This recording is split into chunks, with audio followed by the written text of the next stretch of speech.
हम सभी जानते हैं कि हिंदू धर्म ग्रंथों में 4 युगों का वर्णन है, जिसमें कलयुग को सबसे श्रापित युग माना गया है, जहां पृथ्वी पर अधर्मी लोगों और उनके द्वारा किए जाने वाले अधर्म कार्यों की संख्या चरम सीमा पर होगी, जिसके कारण कलयुग का अंत और दोबारा से धर्म की स्थापना करने के लिए स्वयं भगवान विष्णु को कल की रूप धारण करके पृथ्वी पर आना पड़ेगा।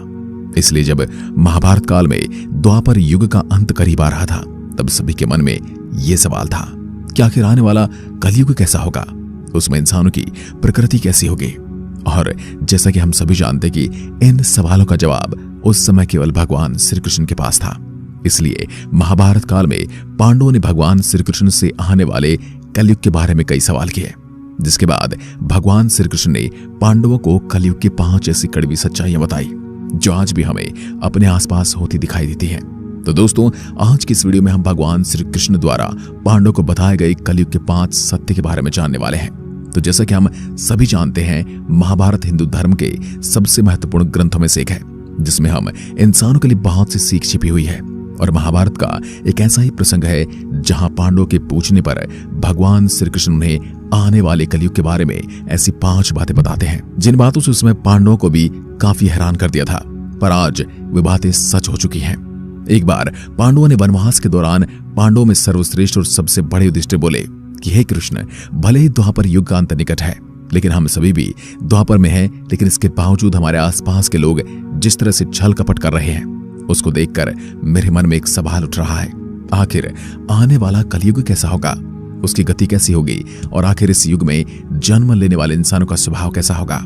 पांडवों के ऐसे सवाल पर श्री कृष्ण मुस्कुराते हुए बोले कि इन सवाल का जवाब जानने के लिए पहले तुम्हें वन के भ्रमण पर जाना होगा, जिसमें तुम 5 भाइयों को वन में अलग अलग दिशाओं में जाना होगा, और तुम्हें जो भी कुछ दिखाई दे उसके बारे में आकर मुझे बताना, जिसके बाद में तुम्हें कलयुग से जुड़ी सभी सवालों का जवाब दूंगा।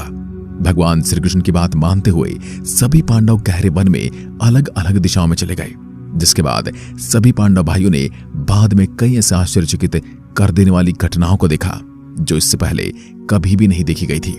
जिसके बाद हैरानी में सभी पांडव भाई भगवान श्री कृष्ण के पास पहुंचे, जहां सबसे पहले भगवान श्री कृष्ण ने युधिष्ठिर से पूछा कि हे युधिष्ठिर, तुमने वन में भ्रमण के दौरान ऐसा क्या दिखा जो तुम इतने चिंतित लग रहे हो।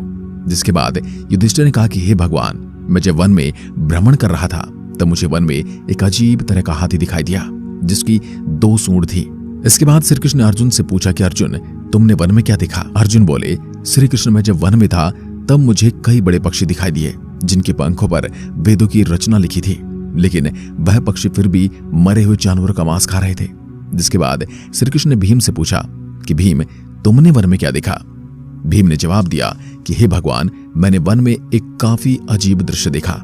एक गाय ने बछड़े को जन्म दिया, पर जन्म के बाद से वह गाय अपने पुत्र बछड़े को लगातार चाट रही थी, जिसके कारण उस बछड़े के शरीर से खून आने लगा। मैं इस बात से काफी हैरान रह गया, आखिर कैसे एक माँ अपने पुत्र को इस तरह से नुकसान पहुंचा सकती है।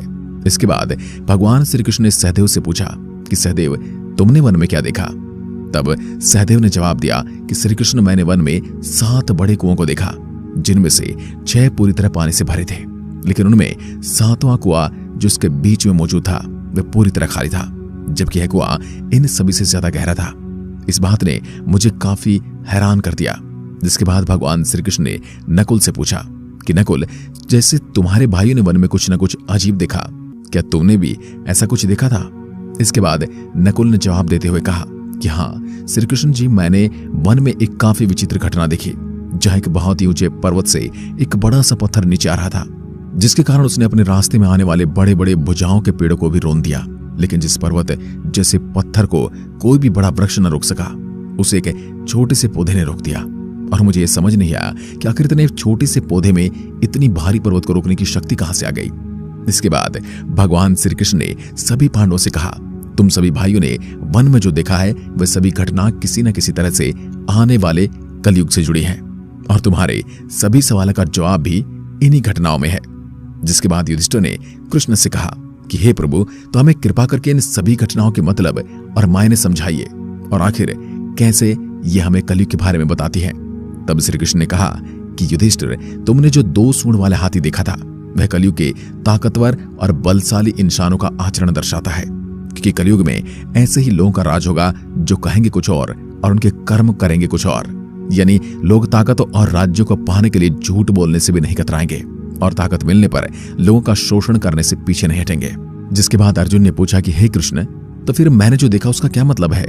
जिसके जवाब में श्री कृष्ण ने अर्जुन से कहा कि तुमने जो पक्षी देखे उनके पंखों पर वेदों की पंक्तियां लिखी थी और वो मरे हुए जानवरों का मांस खा रहे थे।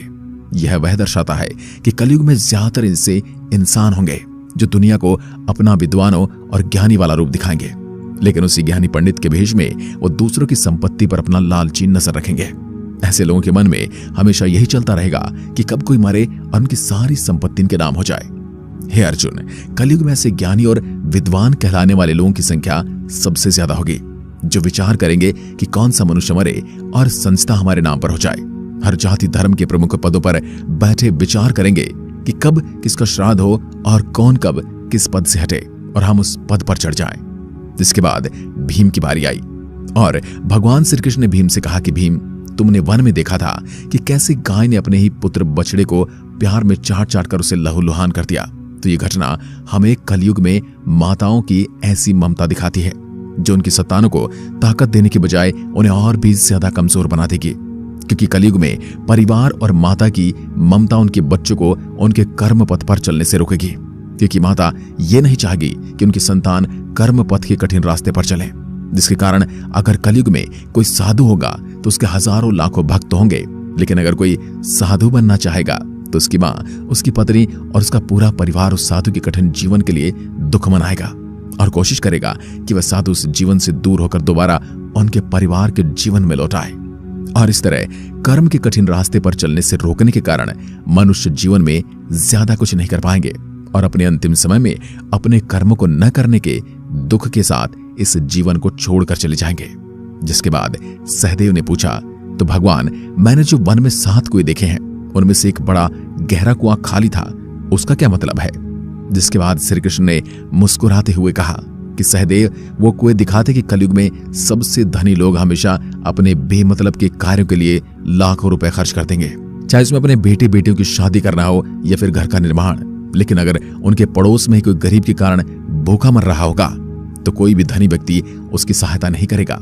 उस समय भी दुनिया में धन और भोजन की तो कोई कमी नहीं होगी, लेकिन इस तरह की संपत्ति और भोजन पर बहुत ही कम लोगों का अधिकार होगा।